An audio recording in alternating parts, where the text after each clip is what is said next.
자, 그럼 이제 죄형 법정주의 넘어갈게요. 진짜 중요합니다. 죄형 법정주의. 자, 죄는 범죄의 줄임말이죠. 죄형. 범죄는 형벌로. 자, 범죄와 형벌은 법률로 정했다는 얘기입니다. 그 죄형 법정주의 뜻이에요. 말 그대로. 범죄와 형벌은 법률로 정해져 있다. 즉, 제가 밉다고 해서 네가 한 짓은 범죄야라고 말할 수 있다, 없다? 없다는 얘기예요. 범죄인지 아닌지는 어디에 정해져 있어? 법률에.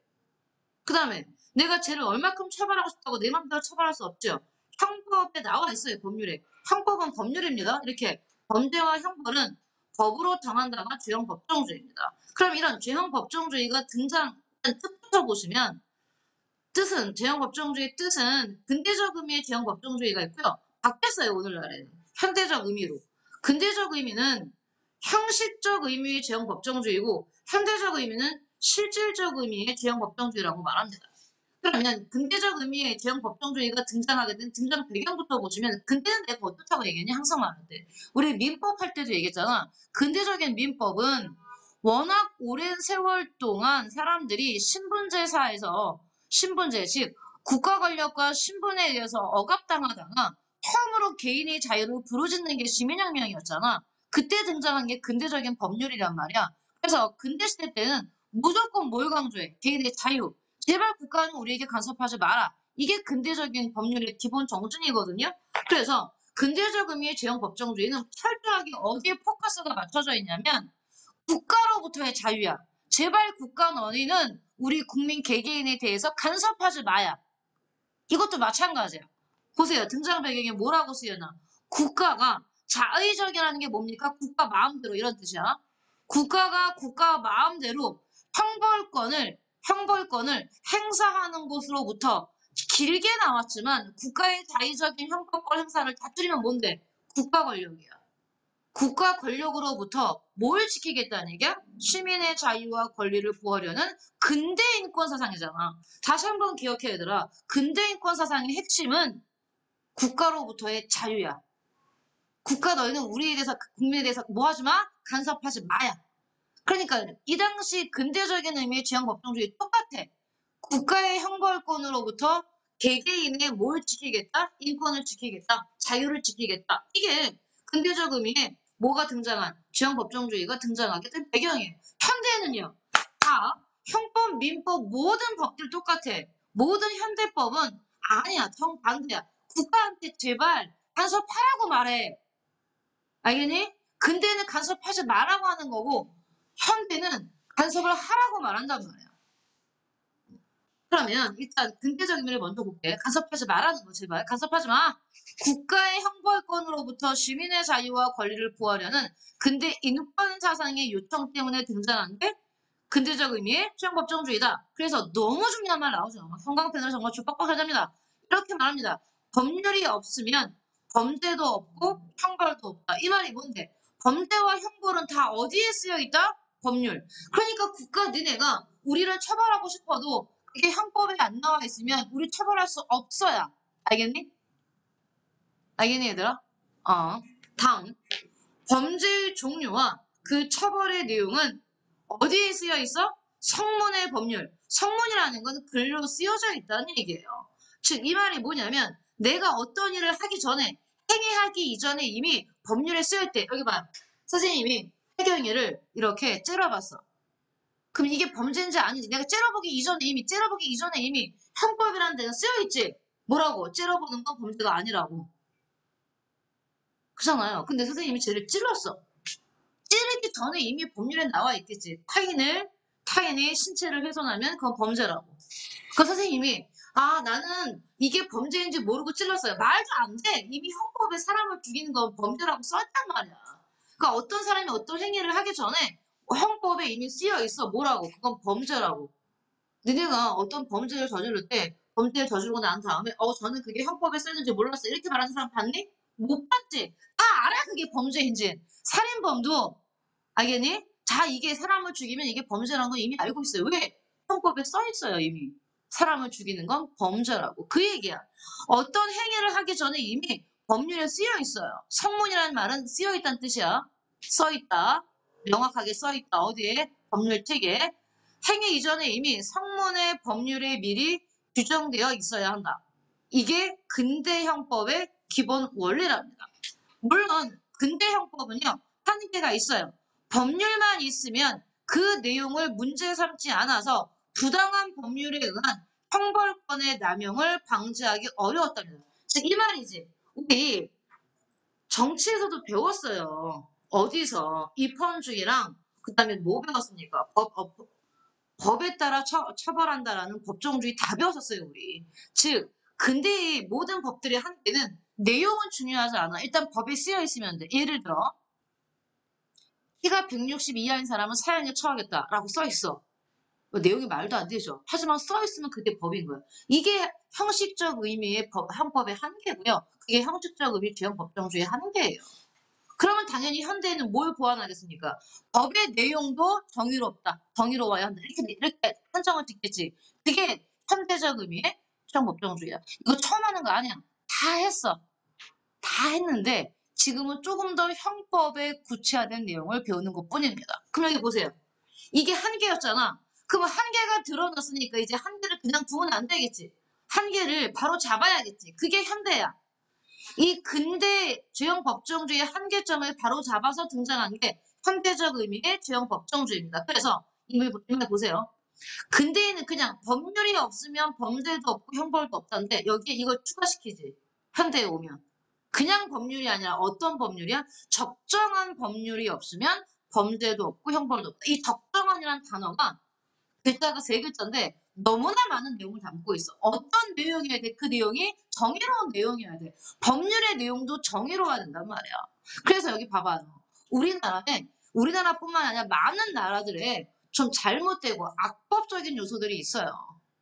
말도 안 되는 걸 범죄로 규정한 것들이 있단 말이야. 그런 것들은 고쳐야 한다는 뜻이야. 정의롭게. 그게 적정하냐? 정말 요거 적정하냐는 단어 하나가 있냐 없냐에 따라서 근대가 되고 현대가 됩니다.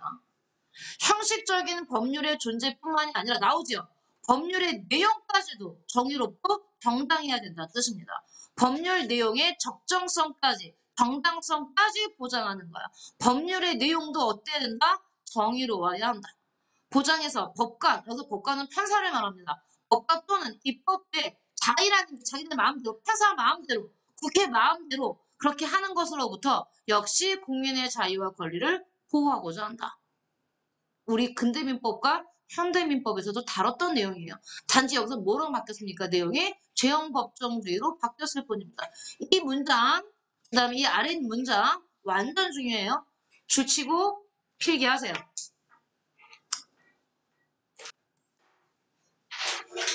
자, 그래서 이제 죄형법정주의 얘기는 끝냈고요. 죄형법정주의의 뜻입니다. 이건 어디까지나 뜻, 의미고 이 죄형법정주의에 의해서 파생된 내용들이 있어요.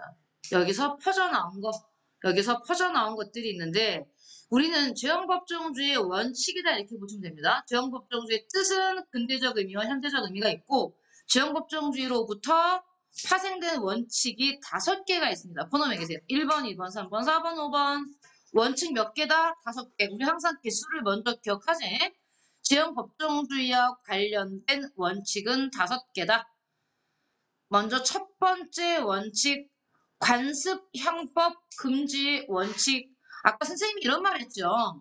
죄형법정주의는 행위 이전에 이미 성문의 법률이 있다. 근데 여기서 성문의 뜻이 뭐랬어? 쓰여있다. 쓰여있다. 쓰여있는 것. 그러면 관습형법이라는 건 쓰여있지 않고 사람들의 말에서 말로 전해져 내려오는 거야. 예를 들어 이런 거지. 우리 마을에선 여자가 혼인을 안 하고 20살을 넘기면 두루마리를 해서 돌팔매질을 해.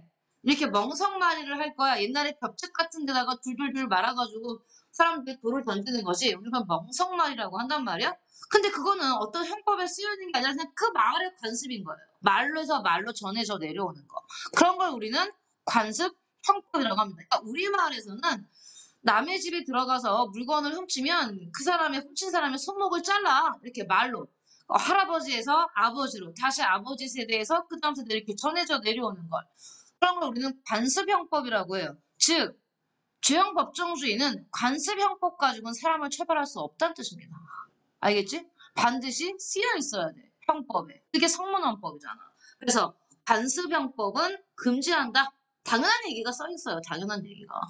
범죄와 형벌은 국회에서 제정한 성문의 법률에 따라 규정되어야 된다. 즉 관습법은 말에서 말로 전해져 내려오는 거. 이런 관습법은 그 내용과 범위가 명백하지 않으며 관습법을 근거로 처벌해서는 안 된다. 즉 재판을 할 때 판사, 법관이 어떤 처벌을 내리는데 그게 형법 몇 절 몇 항에 근거해서가 아니라 관습법에 따라서 처벌 못한다는 뜻입니다. 알겠죠?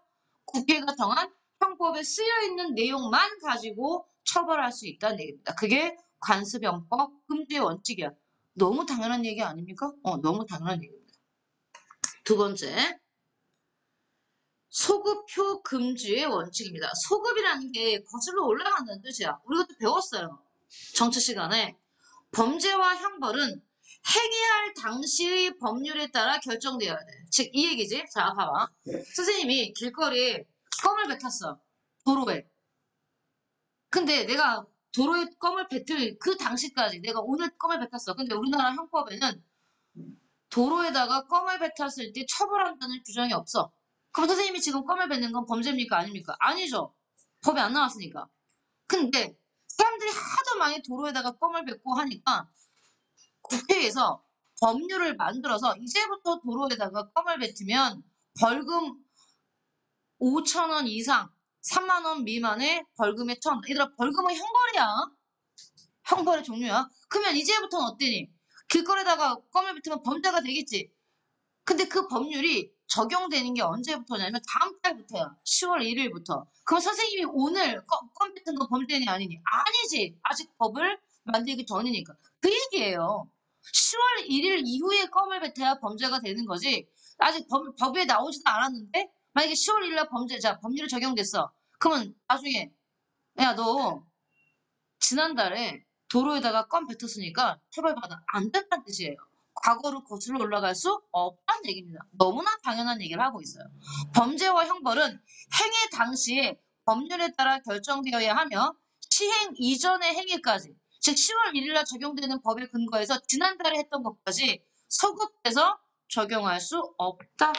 어때요? 뻔한 얘기 맞죠? 즉 사후에 입법하는 건 안 된다. 일이 발생하고 난 다음에 하는 거 아니라는 얘기입니다. 그 소급표 금지의 원칙. 3번도 역시 당연한 얘기를 하고 있어요. 명확성의 원칙. 범죄와 형벌을 국민이 이해할 수 있도록 명확하게 규정해야 돼. 굉장히 애매하게 두리뭉실하게 정하면 안 된다는 얘기. 아까 선생님 얘기했잖아. 벌금 3만 원에서 5천 원 이상, 5천 원 이상 3만 원 미만 정확하게 해놔야지. 벌금을 많이 낸다. 이런 법률을 만들면 도대체 그 많이가 뭔데? 애매하죠. 그런 법률은 안 된다는 얘기예요. 명확해야 된다는 얘기입니다.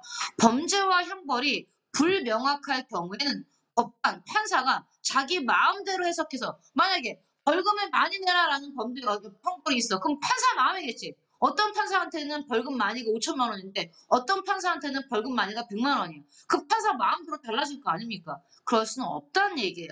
법관이 자의적으로 해석해서 행위자에게 불리하게 적용할 수 있기 때문에 어떻게 된다? 범죄와 형벌은 명확하게 규정돼 있어야 한다는 뜻입니다. 이거는 법의 이념 중에서 법적 안정성과 관련이 있다. 우리 법의 이념 뺐었습니다. 너무 오랜만에 해서 이거 첫번 들어갑니다, 여러분. 까먹지 마시고요. 다음, 네 번째, 적정성의 원칙. 범죄와 형벌 사이에는 적정한 균형이 유지되어야 돼. 이런 얘기지. 범죄는 굉장히 무거운 범죄를 저질렀는데 형벌은 약해. 사람을 죽였는데 벌금 5만 원이야. 되겠니? 안 되잖아. 즉, 사람을 죽인 살인죄는 가장 법정 최고형인 사형이나 무기징역에 처해야지 사람을 죽였는데 형벌은 벌금 5만 원. 말이 안 되잖아. 그건 적정성의 원칙에 맞지 않겠죠. 아니면 내가 경범죄를 저질렀어. 경범죄. 뭐 서수정 중에서 담배를 폈어. 나쁜 일이죠. 하지만 그것 때문에 사형당하면 되겠습니까? 아니지. 그렇게 범죄의 내용과 형벌은 뭐가 맞아야 된다? 균형이 맞아야 한다는 얘기입니다. 여기 나왔잖아요. 범죄 행위의 이건 가벼울 경자야. 가벼운 범죄와 중범죄는 무거운 범죄야. 범죄 행위의 경중과 행위자가 부담해야 될 형사 책임 사이에는 뭐가 균형을 맞춰야 한다. 이게 적정성의 원칙이 당연한 얘기예요. 범죄가 되는 행위와 그에 따른 형벌의 수준은 비례해야지. 범죄가 무거우면 형벌도 무거워야 되고 범죄가 가벼우면 형벌도 가벼워야겠죠.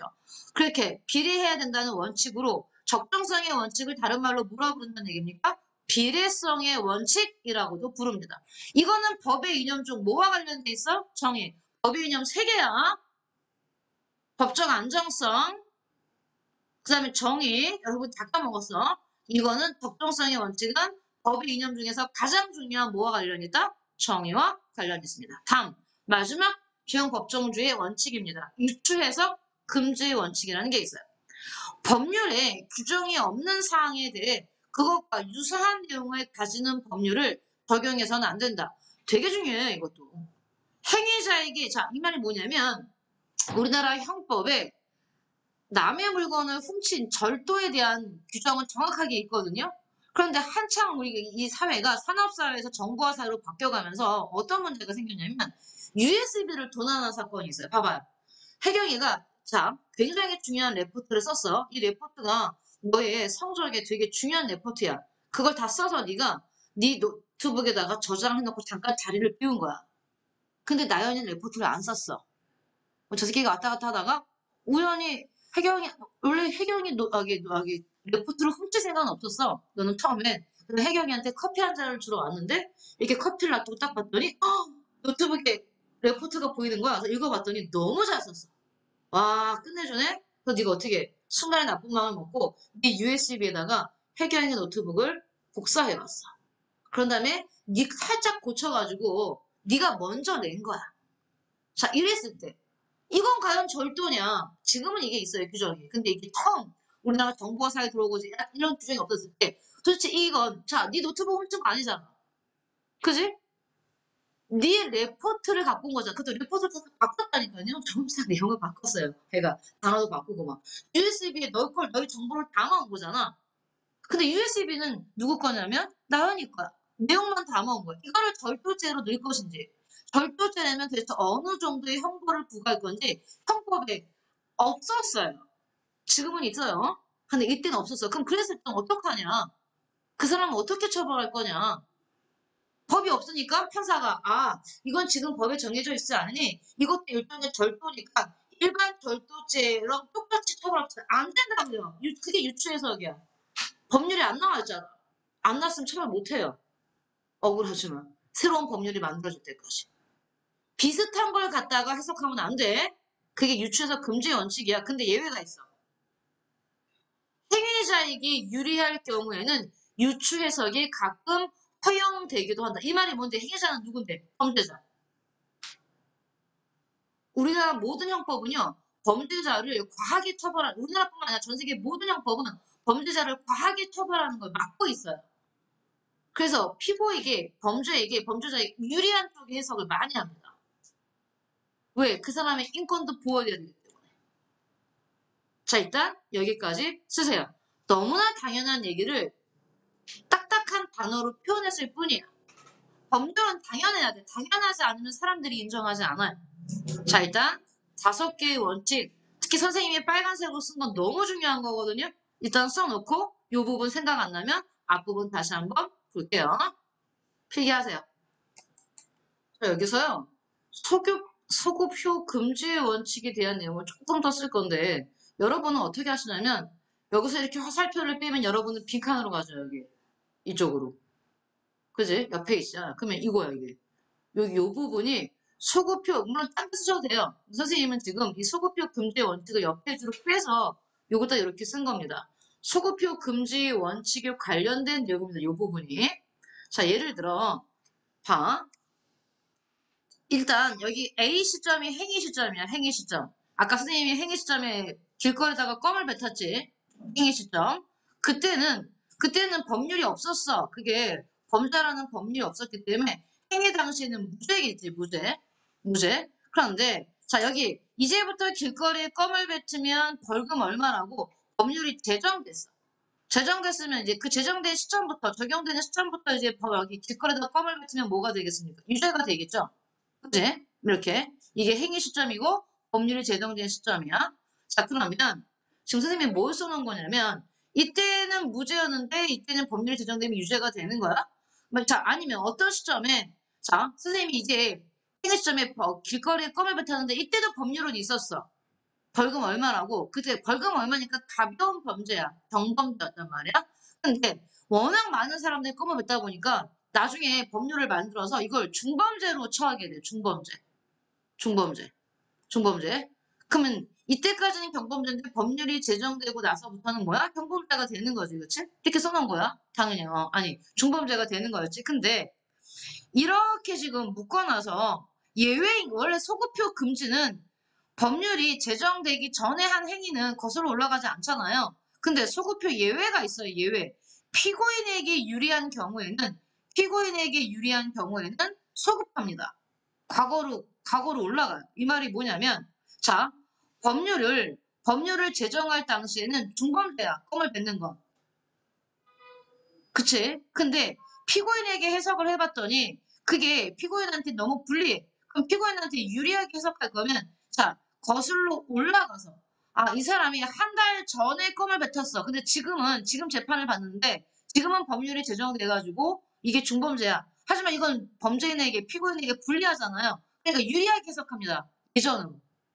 야, 넌 예전에 그거 한 거니까 이건 경범죄로 판결을 받을 때. 이것도 보시면, 근데 이건 아니란 얘기야. 자, 법률을 제정했을 때 무죄인데, 예전에 행위 당시일 때는 그게 뭐였냐면 유죄였어. 근데 이거는 거슬러 올라가지 않지. 왜? 피고인에게 불리하잖아. 불리한 거는 소급하지 않아요. 유리한 것만 소급한다는 뜻이야. 이것도 봐봐. 내가 법률을 제정되는 당시인 경범죄인데, 과거에는 그게 중범죄였어. 이것도 어때? 피고인한테. 불리하지? 이것도 소급하지 않아. 뭐만 소급한다는 얘기야. 이거 봐봐. 위에 있는 두 가지 경우는 어떻습니까? 지금 당신은 유죄이면 과거에는 그게 무죄였어. 그럼 소급하면 뭡니까? 무죄가 되죠. 피고인에게 유리하죠. 이때는 소급한다는 뜻이야. 지금 당신은 중범죄인데 과거로 거슬러 올라가면 이 범죄가 경범죄가 돼. 피고인한테 유리하죠. 유리하니까 이건 뭘로 판결할 수 있다는 뜻이야. 경범죄로 판결할 수 있어. 하지만 아래 경우는 피고인에게 불리하기 때문에 이럴 때는 뭐 하지 않는다? 소급하지 않는다. 어떨 때만 소급한다? 피고인에게 유리한 경우에만 이렇게 소급해서 유죄를 무죄로, 중범죄를 경범죄로 판결할 수 있다는 뜻입니다. 이해하시죠? 무슨 말인지? 유리할 때만 하면 되는 거야. 피고인에게. 요거까지 어디다가 같이 써놓냐면 소급표 금지 원칙 부분에다가 써놓으세요. 이건 소급표 금지 원칙에 관련된 내용입니다. 자, 우리 여기에 확인 문제로 다시 한번 확인해 볼게요. 여러분도 같이 한번 보세요. 요거 가장 기본이 되는 거죠. 어떤 행위가 범죄인지, 또 그 범죄에 대해 어떤 형벌을 부과할 건지, 두 가지 내용. 범죄와 형벌을 규정한 법률을 우리는 두 글자로 형법이라고 하는 겁니다. 다시 형법의 뜻 기억하세요. 형법의 의미, 범죄와 형벌을 규정한 법률. 그 다음에 여기 이게 붙었네. 법률이 없으면 범죄도 없고 형벌도 없는데 앞에 뭐가 붙었어? 그냥 법률이 아니라 적정한 법률이 붙었지. 적정한이 붙으면 이게 뭐랬어요? 현대적 의미의 죄형 법정주의. 적정한이 없으면 근대적 의미의 죄형 법정주의입니다. 즉 적정한이 있냐 없냐? 꼭 기억합니다. 이 적정한이 의미하는 게 뭐라고요? 법률의 내용. 법률의 내용도 정의롭고 정당해야 된다는 얘기입니다. 적정한이 붙어있기 때문에 얘는 현대적 의미 하시면 되겠죠? 3번 사회 구성원들에게 피해를 주는 행위는 엄벌에 처한다. 자, 이건 죄형법정주의가 아까 5개의 원칙이 있는데 딱 봐도요. 일단 이 문장은요. 너무 애매하지. 도대체 사회 구성원들에게 피해를 준 행위가 어떤 행위인지 명확하게 나와 있어요? 안 나와 있어? 안 나와 있잖아. 그 다음에 엄벌도 이거 문제야. 엄벌. 도대체 엄벌이 뭔데? 5살짜리 아이한테 엄벌과 16살짜리 청소년한테 엄벌은 다르겠죠. 5살짜리 아이에겐 너 엄마가 음료수 안 준다가 엄벌이 될 수 있지만 여러분한테 내 음료수 안 준다. 이게 엄벌입니까? 아니잖아. 이런 애매한 표현을 쓰면 된다, 안 된다, 안 된다. 그럼 우리가 배웠던 5개의 원칙 중에 어떤 원칙이 어긋납니까? 명확하지 않으니까 명확성의 원칙에 어긋나겠죠. 너무 모호하죠, 저건. 명확성의 원칙. 이렇게 당연한 내용들이 나와 있어요. 여기까지가 여러분 명문의 시험 범위입니다. 그래서 여러분은 이제 복습하셔야 돼요. 선생님은 광명의 시험 범위를 나가겠습니다.